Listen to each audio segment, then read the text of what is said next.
animaux, bonjour. On se retrouve aujourd'hui. Alors, vous voyez, Poppy, il est à fond. Tiens, mange. Ouais, c'est bon ça. Avec un petit focus sur l'alimentation de Poppy. Vous avez été nombreux à me poser des questions. Donc, l'alimentation de Poppy, la voici.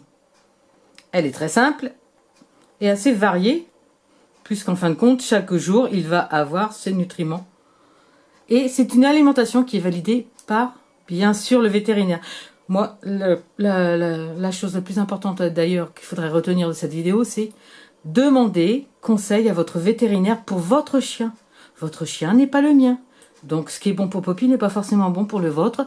Vous avez peut-être un plus petit chien ou un plus gros chien, mais ça peut vous être indicateur et vous donner simplement des idées. Mais n'hésitez pas, les vétos adorent qu'on leur pose des vraies questions. Moi, le mien, chaque fois que je dis un truc, il me dit « Bon, regardez pas sur Internet, venez me demander. » Il a raison. Alors, on va parler déjà de la viande. Bon, un chien, c'est un carnivore. Ne pas lui donner de viande, c'est une ineptie. Je suis désolée pour les végans et les machins, mais n'ayez pas de chien parce que c'est faux. Voilà. C'est tout. Il n'y a même pas de discussion à avoir là-dessus. M'excuse. Donc Poppy, lui, il a 2 hauts de cuisse. Alors plutôt haut de cuisse que le pilon, parce que l'os du pilon, il est énorme quand même, et des fois ça me... Bref, 2 hauts de cuisse par jour, c'est-à-dire que le matin, je le promène. En rentrant, il a le droit à son haut de cuisse. L'après-midi, on refait notre balade, et il a le droit aussi à son haut de cuisse. Et le soir, il a tout simplement des croquettes. Dans la balade, il va avoir la viande séchée. Là, j'en ai refait pas mal. Donc là, j'ai de la viande séchée. Je crois que je vous ai mis la vidéo, hein, tout simplement. Donc, je lui balade avec ça dans la poche et je lui donne des petites friandises en baladant. Ce n'est que de la viande séchée. Vous avez vu la vidéo. Moi, je le fais au déshydrateur. L'important à se rappeler et à bien noter, c'est qu'il faut toujours être à moins de 80 degrés pour ne pas perdre tous les bons nutriments des aliments que l'on dessèche pour nos animaux. Les croquettes, ensuite, vous avez plusieurs recettes. Là, vous voyez encore, hein, c'est encore les vertes parce que Poppy, il est très très friand. Là, c'est petits pois et, comme d'habitude, épinards. Épinards, c'est son truc. De temps en temps, je mets de la farine de tilleul, que je vous ai fait aussi en vidéo. Enfin, vous avez tout, hein, de toute façon. Et j'ajoute aussi quand même quelques croquettes industrielles.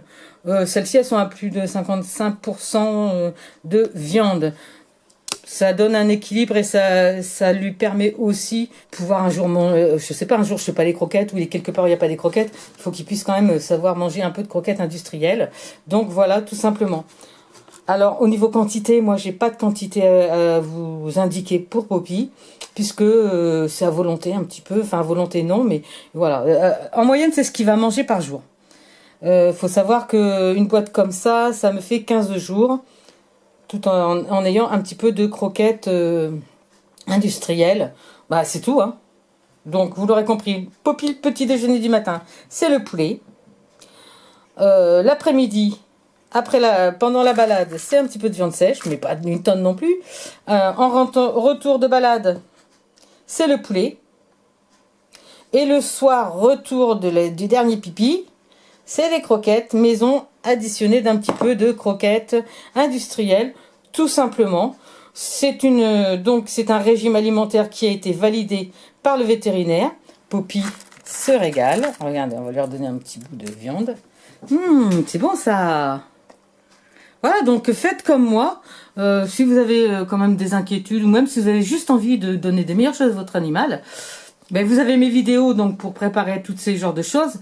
Et puis, votre vétérinaire sera toujours votre meilleur conseiller. Voilà les amis. L'huile de colza, il y en a qui m'ont posé la question. Ben moi, ça a été voilà, c'est l'huile qui a été validée par le vétérinaire. Faut éviter l'huile d'arachide, faut éviter surtout aussi l'huile d'olive. Ouais, elle est bonne pour nous mais pas pour eux.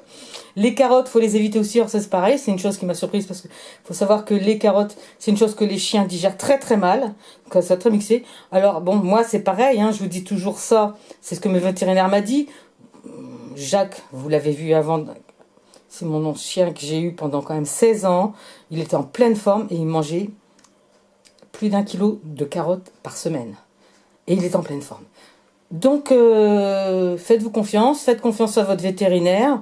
Ne regardez pas toutes les conneries sur Internet. Et puis, votre animal, du moment que vous l'aimez, tout ira bien. On vous dit au revoir.